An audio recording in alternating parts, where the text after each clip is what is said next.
So now I'd like to welcome Dr. Gabriella Iwakin, who is a PhD postdoctoral fellow at the University of Regina, and also Dr. Nicole Bolt, who is also a postdoctoral research fellow. They will be presenting the Before Operational Stress Project, also known as the BOS Project. So over to Nicole and Gabriella. Thank you. Thank you very much. We're from the Before Operational Stress Program. So this is a project that's ongoing at CIPHER at the moment. So both Nicole and I are researchers, and we are working on the research team for BOS, but there's also a clinical team that does the training delivery. So we'll introduce a little bit more about how the program works. And I'll let my colleague Nicole speak first here, and then I'll take you through some of the program outcomes. Okay, thank you, Dr. Yoakum. So we're going to start with a brief overview of what the BOS program is, and I'll explain the structure of the training of the BOS program and the different formats that the training is available in. And then we're going to discuss our current project initiative and the participation that we're seeing with the project so far. And then I'll turn things over again to Dr. Yoakum to discuss our feedback and experiences from participants, as well as the research that we're conducting to evaluate the BOS program. So the Before Operational Stress Program is a resiliency-based mental health training program, and it was designed by Dr. Megan McElhern at Wayfound Mental Health Group. And BOS was originally created to provide accessible early career mental health training for public safety personnel, but it has since been revised to meet the broader needs among PSP sectors and healthcare workers as well. And this program is based on cognitive behavioral therapy principles, and it combines theoretical and experiential learning to mitigate the effects of operational stressors.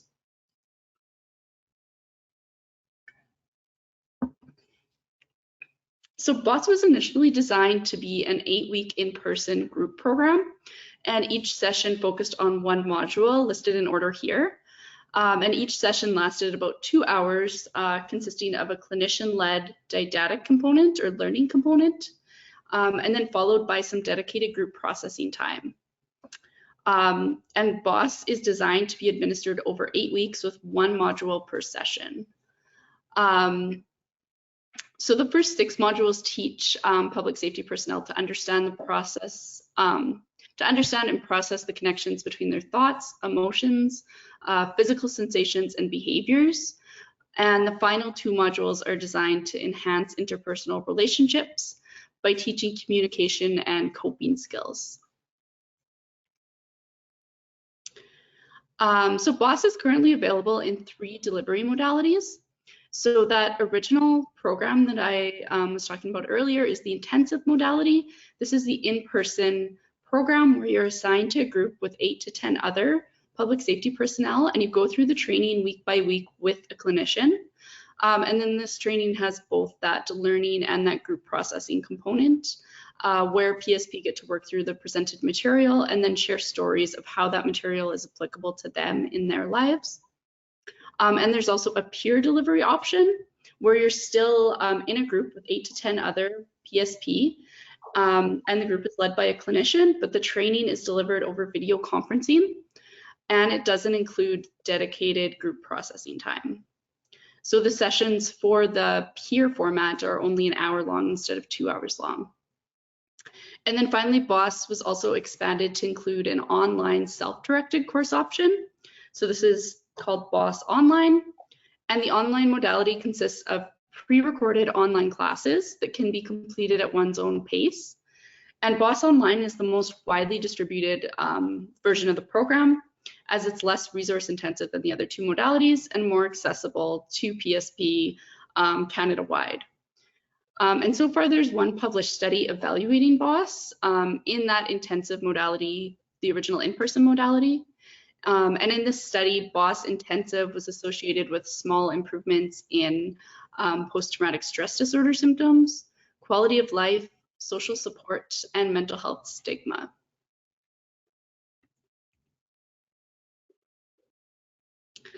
So now that I've given a brief introduction of what the BOS program is, I'm going to explain a little bit more about our current initiative. So as part of this project, Wayfound Mental Health Group is responsible for the training delivery. So currently they are distributing an updated online version of BOS, which features that same evidence-based content built on cognitive behavioral therapy principles, but it provides an updated production value, updated take-home exercises, and content that's further tailored for relevancy to different PSP sectors, such as nursing, paramedicine, firefighting, law enforcement, and legal services. And part of Wayfound's efforts to reach underserved French Canadian regions, the course is also available in both English and French. So we at CIPHER are responsible for the independent evaluation of the BOS program. And as part of the current project, we plan to evaluate the updated program and compare the effects of BOS across English and French speakers.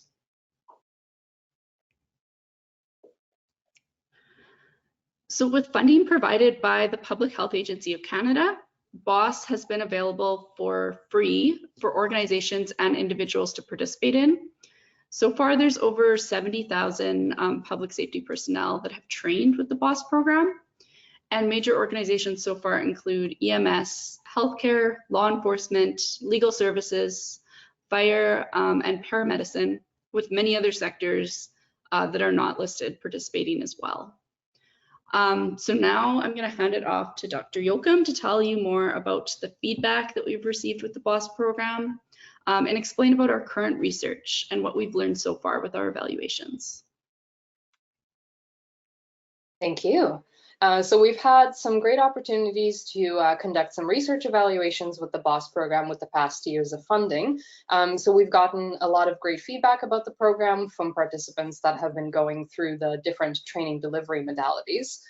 So we know from these feedback sessions that most participants report that the training is very important to them and that they're very likely to use the skills taught at BOS.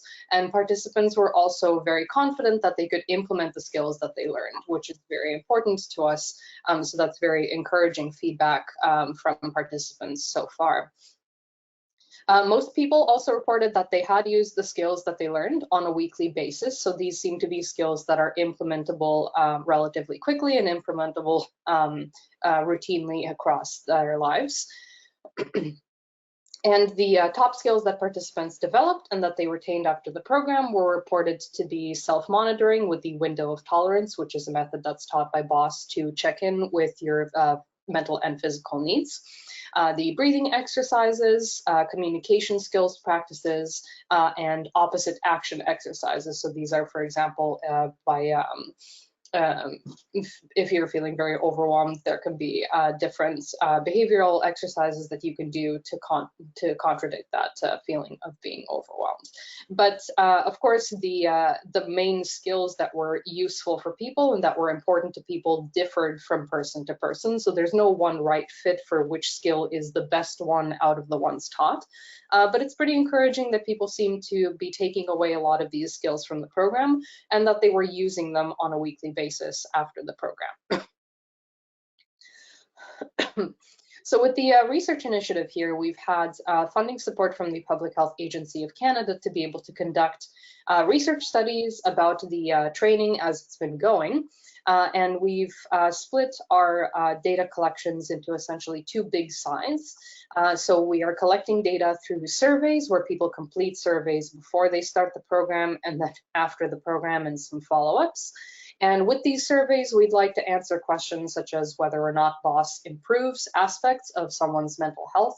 We're also interested in finding out whether these mental health changes associated with BOS are different across the delivery modalities. So are there some changes that maybe are associated only with, for example, the peer groups or the online?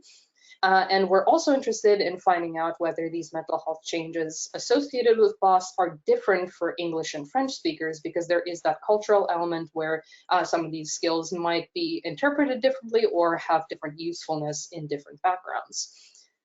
We've also done some intensive interviews with participants that have gone through the BOS training. And we've had conversations with them about their experiences in the training, what they took away from the training, any challenges that they had, and their overall impressions of BOS. And we're looking to see, for first of all, whether the BOS training is seen as helpful by the PSP. So are they finding it helpful? Are they finding it useful for them? Is it something that's implementable for them? And also whether the training integrates well with PSP home and work lives. So we're interested in seeing whether this training is useful for people both in a work setting, but also in their broader lives. We've had some great interviews and some great conversation with participants so far. We've learned a lot of lessons from the research studies, and we're planning to expand on those as well with the current funding that we have. Generally, PSP seem to be preferring to be given a choice over the delivery modalities, and this was one of the overwhelming pieces of feedback that we had. Throughout the funding, the training has been available in those 3 delivery modalities that Dr. Bolt showed you, but people didn't always have a choice over which modality they took. Sometimes it was their organization that decided, okay, everyone is getting, for example, the online training, or everybody's going to go into the peer groups. The overwhelming feedback that we had from people is that there's no right answer for which modality is the better one. It depends on what you can commit to for the training, whether or not you're ready to listen to other people's stories, whether you'd like to be in a group or you'd like to be able to do it on your own at your own pace. And people generally really wanted to be given a choice over which of the delivery modalities they got to go in. So we're going to do a quick poll here just to see from the audience what your opinion of these delivery modalities is. So if you were to take a training like BOS or like one of the other trainings that Rachel showcased, what kind of delivery modality do you prefer? So do you prefer in-person classes with a group? Would you like to do virtual classes with a group? Or are you a person that really wants to do the online by yourself kind of training? So it looks like we have a preference mostly for the in-person classes at 74%. And then 32% with the virtual classes with the group, and then 47% with the online. So this is also very useful for us to know as researchers, and for units that are developing new training programs. It's helpful for us to know what kind of deliveries you prefer, because they all take different amounts of resources. So it's important when you're planning the new trainings.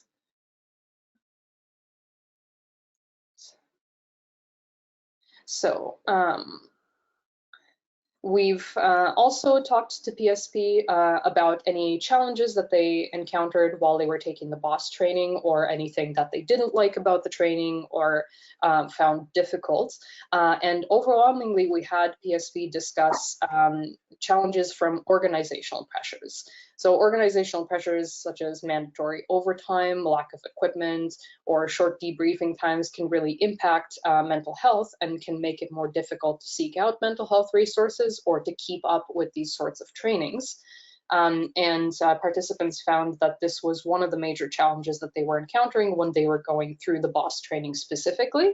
But when they were talking to us, they were also saying that these challenges happen in more than just the BOS training. So these seem to be really prevalent issues. For example, if you're being told that your mental health is important and that you should focus on finding these resources and taking these trainings, but then you're being mandated to put in a lot of overtime hours to the point where you have no more space for yourself at all. That can make it very difficult to then start to try to seek out these resources.